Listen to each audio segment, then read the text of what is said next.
Mu gice cya mbere cy'iki kiganiro cy'uburyo butanu bwizewe wakoreramo amafaranga kuri internet mu Rwanda budasaba igishoro namba, twarebeye hamwe ubwitwa freelancing cyangwa gukora ibiraka kuri internet, turebera hamwe ubwitwa affiliate marketing, kwinjiza amafaranga kuri YouTube, kugurisha amafoto kuri internet ndetse n'ubwitwa print on demand. Niba iki kiganiro utarakirebye, urebe muri description harimo link ya video ibisobanura. Muri iki gice cya kabiri cy'ikiganiro tugiye kurebera hamwe ubundi buryo butanu bwizewe wakoreramo amafaranga kuri internet uri mu Rwanda cyangwa ahandi ari hose ku isi. Ibi bitandukanye nuko wakorera amafaranga kuri website runaka, ahubwo ubu ni uburyo cyangwa se uko ibintu bikorwamo kandi buba bwizewe 100%. Nyuma yo kubagezaho ubu buryo bwose uko ari 10 mu biganiro byacu bizataha, tuzagenda tubagezaho uko buri buryo bwose bukora bumwe ku bundi, tubasobanurire n'uburyo wabubyazamo umusaruro. Niba utarakora subscribe hano rero kuri X menya yikore, unakore no kunzogera uburyo ukurikirana ibiganiro byiza nk'ibi. Muri kumwe na Mr Buda, muhawe ikaze.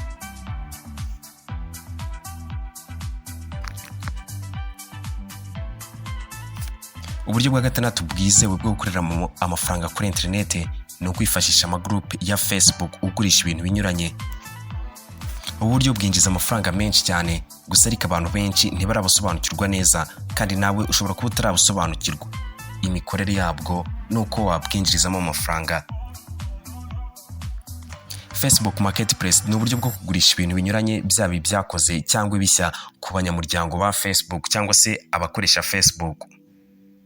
Ushobora kwifashisha iri soko ryo kuri Facebook cyangwa Facebook Marketplace cyangwa se amatsinda yo kugura no kugurisha hano nyine kuri Facebook. Ubaye ufite nk'ibintu runaka utagikeneye, nk'ibikoresho byo mu nzu, ibikoresho bya electronic utagikoresha, aha ni ahantu heza cyane ho kubigurishiriza kandi mu buryo bworoshye butaguhenze. Ushobora kandi no kugurisha ibikoresho bishya byinshi cyane bishoboka.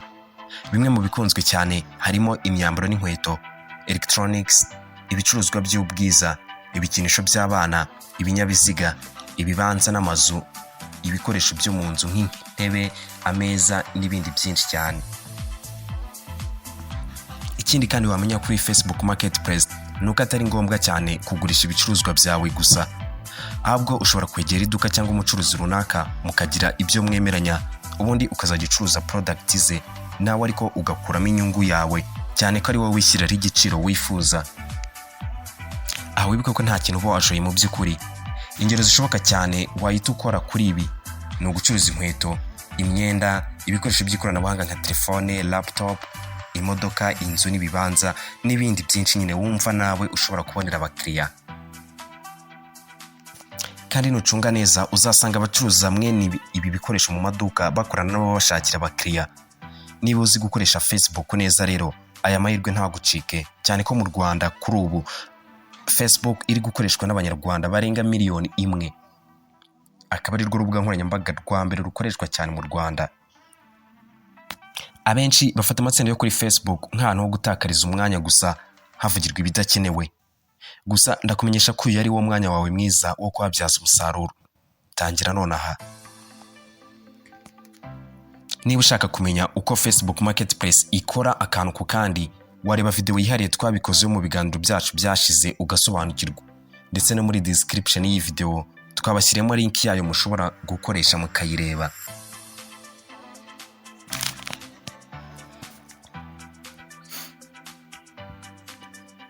Uburyo bwa karindwi bwizewe wakoreramo amafaranga kuri internet bwitwa dropshipping. Ibi byo bishobora kuba ari bishya kuri wowe, ariko nabwo ni uburyo buri gukoreshwa cyane kandi bukinjiriza akayabo batari bake. Dropshipping ni uburyo bwo kugurisha ibicuruzwa bya company runaka, gusa bikamera nk'aho ari wowe ubigurishije kuri website yawe, kandi utabanje ngo wishyure icyo gicuruzwa, kuko nawe wishyura ari uko umukiriya wa nyuma nawe amaze kwishyura. Ushobora kumva bisa nk'ibicanganye kubyumva, ariko dore uko bikora mu magambo make. Reka dufate company tuyite X itanga services zijyanye na dropshipping. Wowe ushaka gukora iyi business ya dropshipping, reka tukwite Gaju. Gaju rero niba ushaka gucururiza kuri internet ariko udashaka gukora ku bicuruzwa, kubirangura cyangwa kubishyira abakiriya, urayoboka company twise X ibigufashemo. Gaju namara kwiyandikisha kuri company X gashaka gukora dropshipping bakagirana n'amasezerano, azaba ashobora guhitamo ibicuruzwa ashaka kugurisha kuri website ye. Iyo website nayo akenshi company X irayiguha. Iyo website ya Gaju reka tuyite gura.com ni urugero. Hanyuma Gaju azaza kuri website ye yitwa gura.com ashyiraho ibiciro by'ibicuruzwa ashaka. Bukeye bwaho umuntu nka George utuye mu Busuwisi nasura urubuga gura.com akabona igicuruzwa akumva aragikunze akakigura. Ako kanya kimara kwishyura mu buryo busa n'ubwikora automatic, Gaju nawe nibwo azahita yishyura icyo gicuruzwa kuri company X nk'uko baba barabigiranye mu masezerano. Maze iyi company X nayo ikora kandi kazi kose gasigaye harimo shipping no kugeza igicuruzwa kuri George, dropshipping nyine. Uyu George igicuruzwa kiramugeraho bigaragara ko n'ubundi giturutse ku rubuga gura.com rwa Gaju. Uko niko dropshipping ikora. Muri dropshipping ntukeneye kurangura ibicuruzwa kandi wagurisha ibyo ushaka byose ahariho hose ku isi, kandi wishyura gusa ari uko n'umukiriya wa nyuma nawe nka George amaze kwishyura igicuruzwa.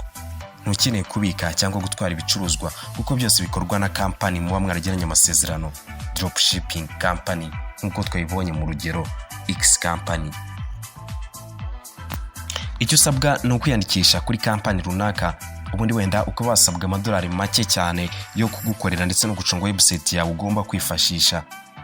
Zimwe muri company nziza kandi zizewe wakorana nazo muri dropshipping harimo Shopify, AliExpress y'Abashinwa, Spocket, Sell.who, Dropified, Walmart, Etsy, Do Dropshipping, National Dropshippers n'izindi nyinshi zinyuranye. Dropshipping ni uburyo bwiza cyane ku bantu bashaka gutangirira gucuruza online. Ushaka watangira nonaha.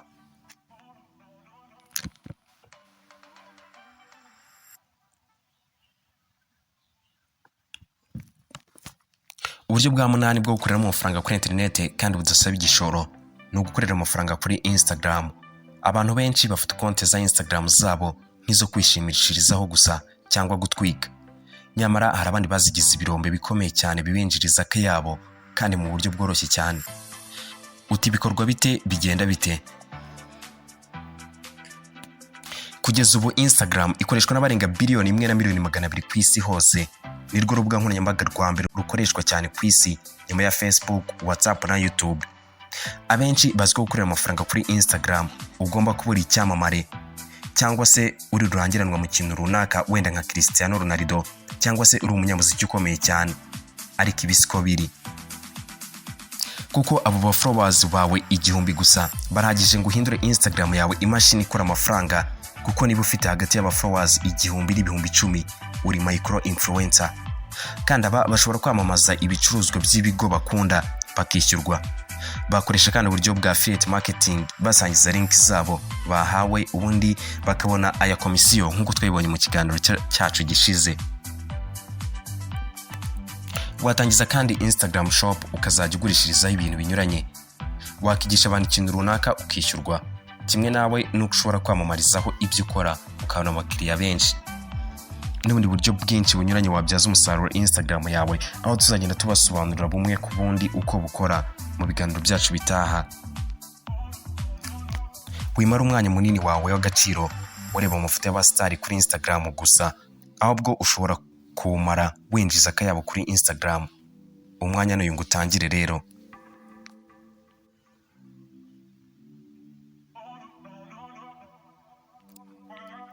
Uburyo bwa cyane bwo gukorera amafaranga kuri murandasi ni ukugurisha inkuru n'udutabo duto kuri internet, e-book.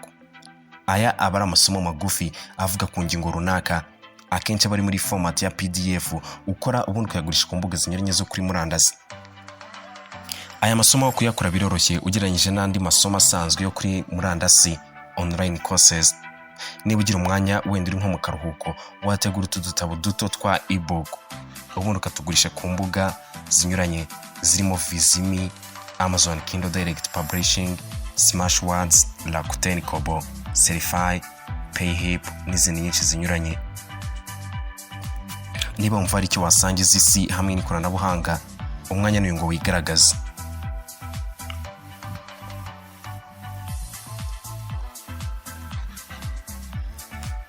uburyo bwa 10 bwizewe wakoreramo amafaranga atubutse kuri internet no kujya mu bucuruzi bwa cryptocurrency cyangwa se nanone ukajya muri forex trading, isoko ry'ivunjisha cyangwa se nanone isoko ry'imari n'imigabane stock market. Gusa ariko nk'aya mafaranga agezweho y'ikoranabuhanga cryptocurrency atanga inyungu iri hejuru cyane kandi ushobora no gutangiza amadolari 10 yonyine gusa. Abenshi bagura ibiciro byamanutse bakagurisha byazamutse, cyangwa se nanone ukabajya ugura cryptocurrency ikiza ku isoko ukazayigurisha nyuma igiciro cyayo cyarazamutse cyari ku byinshuro nyinshi. Umviye inkuru. Mu mwaka wa 2010 ubwo Bitcoin yavunjwaga amasenti atagira kuri 40 ubwo yari maze umwaka umwe gusa ikozwe, umwe mu bayitangije witwa Nk'uko yaguze pizza 10,000 bya Bitcoin. Izi zari pizza ebyiri abantu babiri barya inshuro imwe zigashira. Icyo gihe yaguzwe Bitcoin 10,000. Iyo uyu mugabo ataguramo izi pizza ebyiri akagumana izi Bitcoin 10,000 ze, uyu munsi zari kuba zifite agaciro kangana na miliyoni 200 z'amadolari ya Amerika, kuko uyu munsi Bitcoin imwe ivunjwa saga 20,000 by'amadolari ya Amerika. Nawe rero ushobora kwifashisha imbuga nka Binance, Bybit, Coinbase, SuperX ugura, ucuruza ndetse ukanagurisha cryptocurrency. Ibi nabyo bijyanye na cryptocurrency tuzabibagezaho mu biganiro byacu bitaha.